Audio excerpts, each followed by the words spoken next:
Tres grupos da oposición do Concello de Ourense, Partido Popular, Partido Socialista e BNG, presentaban esta mañá unha moción conxunta de urxencia ao pleno extraordinario que está convocado para o vindeiro luns 30 de marzo, na que exixen ao alcalde información e solución urxente ante a gravidade dos problemas que está a provocar a paralización das obras da Avenida de Portugal. Un dos principais eixos de Ourense, tanto desde o punto de vista da mobilidade como da actividade económica e social, e que tamén mantén a comerciantes e veciñanza nun limbo.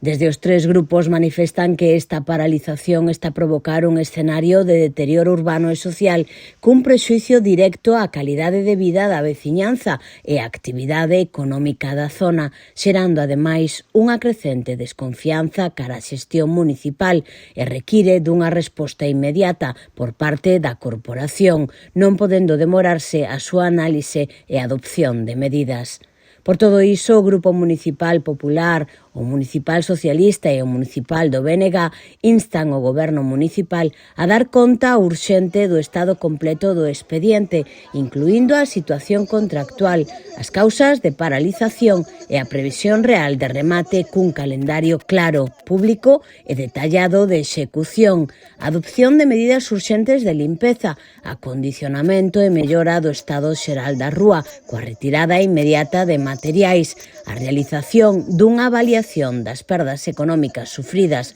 polos negocios da zona e o estudo e a habilitación de medidas de apoio e a suspensión inmediata das sancións na zona afectada polas obras.